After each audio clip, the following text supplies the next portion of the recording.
Okay. All right. Well, good evening, everyone. We are here at the Veldhuisen Farm, and my name is Chelsea, and I have Kevin Wenzel here with us tonight. He is the chocolatier at Wiseman House. That's right, Wiseman House Chocolates. This is our 25th year, and we're honored to be a part of the Veldhuisen cheese tasting today. Yeah. And these chocolates were sent out with the cheeses? Yep. So everybody should have gotten their Cheese Club shipment already. And you should have gotten all 5 of the cheeses we have out here and 4 chocolates that'll pair with 4 cheeses. So as we're packing these, I thought, this is really a nice package, and I would be excited to get this. So I hope you all were excited to get it. And that was an enjoyable experience to open up. Did they get crackers too? They did not. We did not send crackers. Well, I bet everybody has a cracker or two at home. Yes. Or just fresh bread or whatever you'd like to eat cheese with. Yep. And something, if you want to walk through this with us, just a nice plain cracker or bread is nice. Sometimes to just break up the pairing if you want to have a green apple. Yep. Or fresh something. You got raspberries here. Makes got some raspberries. Yep. So I love parsley on cheese. Cheese trays. I grew up making cheese trays at the Dutchman's Hidden Valley in Hamilton. Okay. But I didn't like the parsley. It wasn't until a friend of mine taught me how to make tabbouleh that I worked with the parsley in there, and it was really tasty. And then I love parsley and all the protein. I mean, all the good greens it has in it. Yes. Yeah. But this is a really nice looking. I really enjoyed playing with you and the cheese and the chocolate that day we put this together. Yeah. Kevin and I had the tough job one afternoon of just putting together the cheese and chocolate pairings. So that was, it's always hard, but someone has to do it. And we did a cheese and wine and chocolate tasting some time ago. We did. That was a lot of fun. Yeah. So as far as wine, if you do want a wine tonight, bubbly is always kind of a good thing to go with cheese and chocolate. So I think I did put that on there is champagne on the top one. So we'll go ahead and jump in here. So our first cheese is our cranberry cheddar. And so this one is a new run we have not made before. And so Stuart is not here right now, and Rachel's not here. They've been doing our live tastings, but it's springtime on the farm, so we'll just mention this. Stuart is out in the field tonight because he's getting seed in the ground. You gotta do it when you gotta do it. And Rachel is milking sheep tonight, so she's started all of that. So we are going to taste rosemary sheep cheese next. So she's out getting milk so we can make some more good sheep cheeses this year. But our first cheese we're going to taste tonight is our cranberry cheddar. And so I've been wanting to do something with cranberry for a long time. So now that we're doing some special cheeses for you guys in the Cheese Club, this was a good excuse to make this. And I wanted to do it before Valentine's Day because it's really pretty. You can add this to a board, and it really adds just a really pretty pop of color. Nice texture, too. It is, and it's really, really mild. So we made this in December. This cheese is just was just at 60 days when we sent it out to you guys. So with raw milk cheese, we have to age them at least 60 days, all of ours, because we don't pasteurize or homogenize. And so 60 days is the earliest we can sell cheese. So you got this as early as we can legally sell it to you. So anyways, this one is really pretty fun because it's not only pretty, but the cranberry does add just a nice little bit of. I'm gonna grab it. Yeah, take some and try that. Mm-hmm.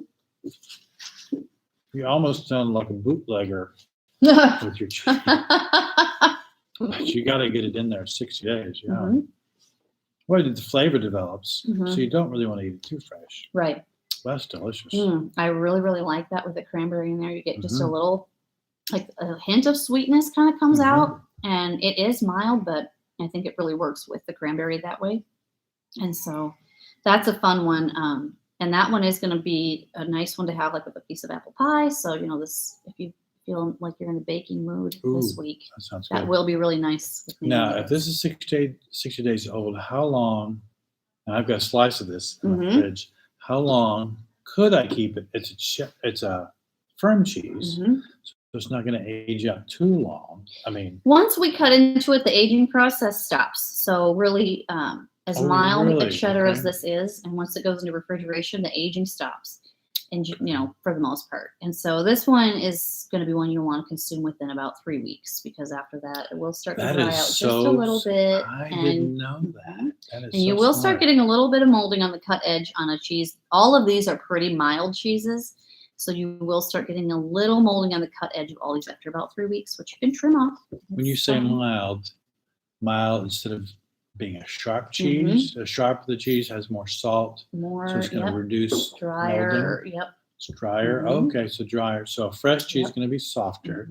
Have a higher moisture content, so that's where it'll mold a little quicker than a very sharp dry cheese. That makes sense. Yeah.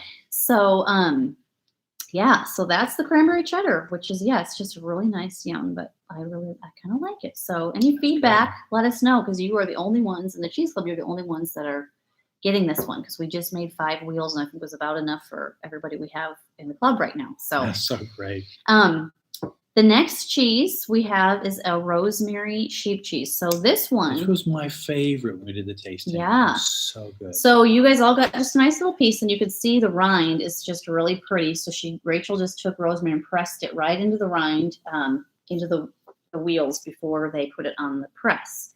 And so there's not rosemary throughout. So as you taste this one, you'll notice it doesn't really have a lot of rosemary flavor throughout. It's just a hint, but you really are along that edge. So if you like rosemary, that's going to be kind of fun, just to really cut right up close to the edge. And so this one, the base of this is our Fat Tail Tom, which is our Manchego style.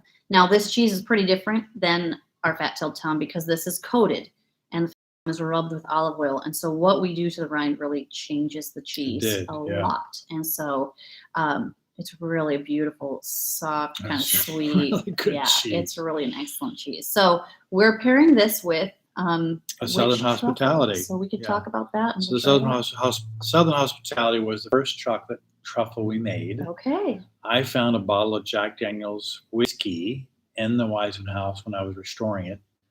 I know my brother drank Jack Daniel's, so I said, "Is this any good?" Because the label was faded. He said, "No, it's still good." I said, "Okay, I'm going to make something with it." And so we did this chocolate truffle with it. How fun! I did not know that. Yeah, a lot of people don't. There was actually a phone booth. Now, anybody who knows Mark Warren or the Warrens, they had the house before before we did, and after the Wisemans. And in the phone booth, which there was a bottle stuck back underneath a place. But there's a phone booth inside the house, in the kitchen. Yeah. Okay. Yeah. And that's where you found that. That's where I found that bottle wedge. We're cleaning everything and restoring the floors, and we found that. How fun! So let's try the cheese. Let's taste that. Grab some. I'm gonna grab chocolate and put it on my napkin. Mm-hmm. Piece of cheese. I love the first bite is rosemary right at the top, and then it settles in. Mm-hmm. Yeah, so you get a nice little. There's really an earthiness that comes out here. And then what we like to do is a little cheese, a little chocolate, and then you can go back for just a little more cheese if you want to just kind of complete that.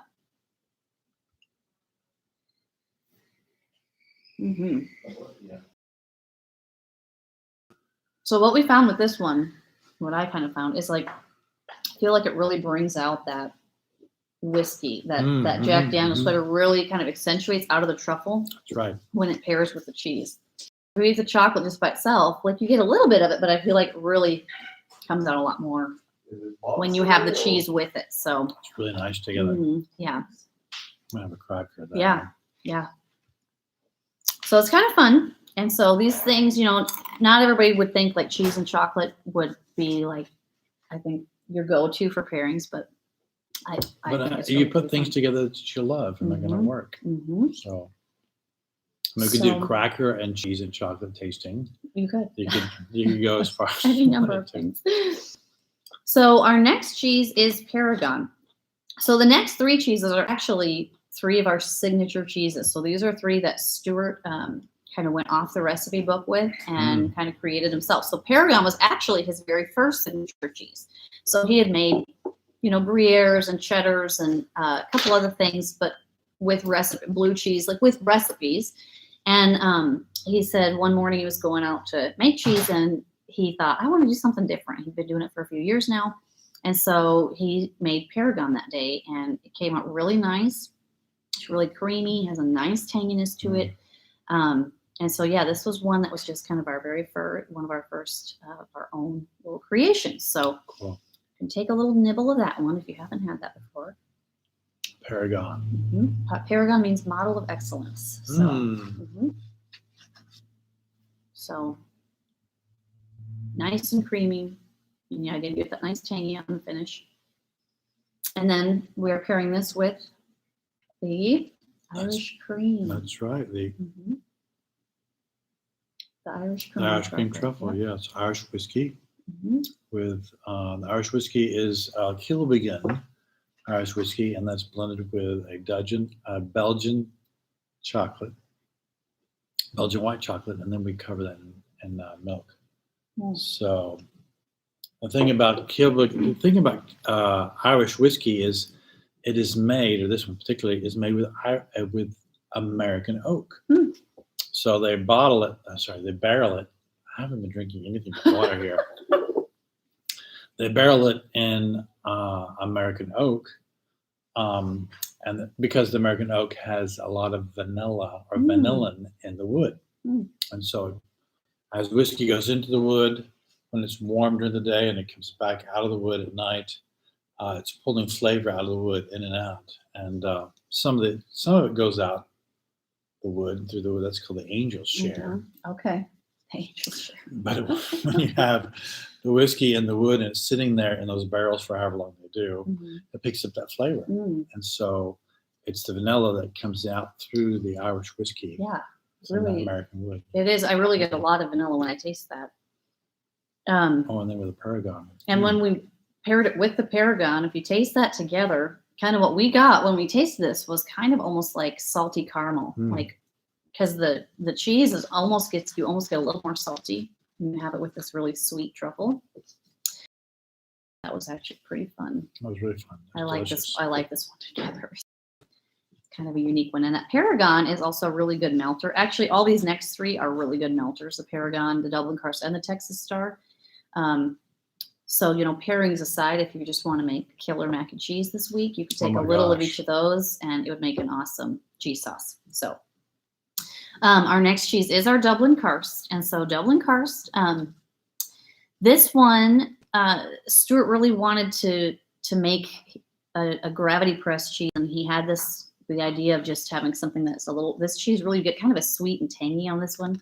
So it's a little bit different, very different flavor profile than a lot of our cheeses. It's very airy. Some of it has quite a lot of holes, like you could see in this one. And that's because, this one is a gravity press. So we do not mechanically press it. So when we put the curds into the molds, we use a different mold than we use for really all these. And it's a basket weave mold. So there's more room for the whey to just drain out on its own without weight. And so we just turn it over one time in the wheel, and the whey just drains out on its own, but it leaves a lot of air in so that the acidity kind of can expand in there and give it the tanginess that you get. So this one I really like for mac and cheese. It's my favorite for that, but it's good with a lot of different things. A lot of times, one of my favorite cheeses that you do. Yeah. And it's good with like beignet and crisp whites usually. For those of you who like wine. And we did switch. We did originally pair this Snooky with mixed milk Gouda, but we switched to Dublin Karst. It's really nice. He pulled a switch on you. But so when you say the gravity press, so it's not mechanically pressed like the other wheels that almost like bulge on the outside. So it's gravity pressed and it allows for more air, you were saying. And is that more air gives it more acidity? Yep. More air. Yep. Huh. Yep. So when you press it out, it reduces the air pockets. That makes sense. And there's less acidity in the cheese. Interesting. Yeah. So when I go to France, I'll ask for gravity. I don't know what you'll find in France. Probably a little of everything. So. Yeah. Well, they suggest the cheeses for you when you're there. Yeah. Fun. Let's see. Okay, I've got a couple comments. Let me go back here and look real quick before we go on. Tried the cranberry today and enjoyed it with fresh rosemary garlic bread. Oh, that sounds like a great pairing. And then another one, can really taste the difference close to the rind. Yeah, on that rosemary, that is, yes, it is very different near the rind versus the middle, which is when we do pressed rinds, we always get that. We've done some herb pressed cheeses, which we'll probably do in the future for you guys. And those we actually make really short wheels of, so that you actually get the flavor more throughout. With a wheel like the rosemary, it's a little bigger, so you really get the flavor on the rinds. So how small the wheel do you make with them? When we do herb pressed, they're about just really little and just a couple inches tall. So we do really, really little ones. So you have higher ratio of herbs to milk or to curds. Yep, for sure. Cool. So we'll come back to this pairing. So I just saw a couple comments and wanted to mention those. So we have the Snooki truffles. So tell us about the Snookies. My wife loves coffee, and I want to create one that she would love. Because she's one of my favorite people to impress and make happy. And she loves coffee. And when we were dating, she made me snickerdoodle cookies. So I put the two together. Okay. And Snooki, and Snooki is her nickname by her aunt. Okay. Her favorite aunt. That's sweet. Yeah, it's named after her. Nice. So this one has the Kahlua in it. Is that what you call it? Coffee Kahlua. Coffee Kahlua. A lot of coffee, a lot of Kahlua. And the texture is caramely. So it's a bit of it's a little more chewy than the truffles. And then the cinnamon sugar crust gives you a little crunch. And there's some people who just love that crunch on the outside. I'm one of them. But, I do too. Yeah. There was a lot of our chocolates remind me of something, or I'm thinking about other chocolates I've had in the past, because I have a bit of a sweet tooth. Really? Surprising. So chocolates I've had from overseas or other places or fine shops. That was one of them. Yeah. The crust, sugar crust. The crust. I like that a lot. And I feel like when we pair this with the cheese, the cinnamon comes out just a little bit more than when you eat it by itself.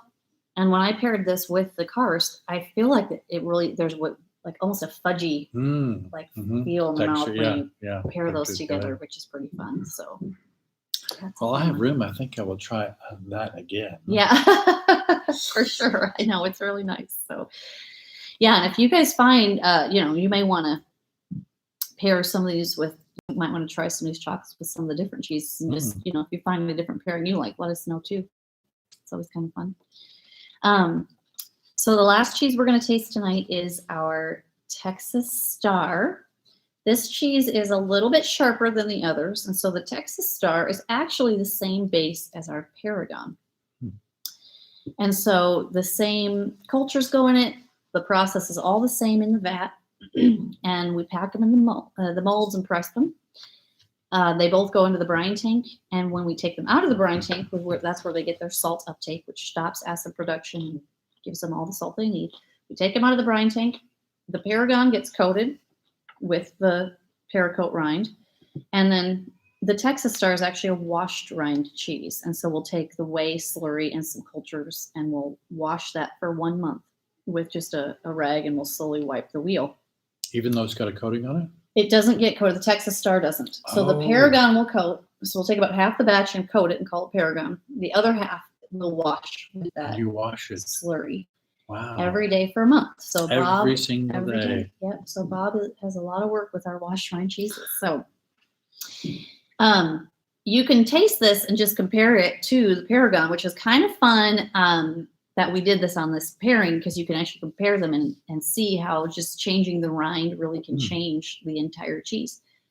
So this batch is sharper than the Paragon, but so you'll immediately taste that it's a bit sharper. But also the texture is more buttery. So you get really more of like a buttery, a little bit firmer texture on this one. And then this one, of course, is sharper.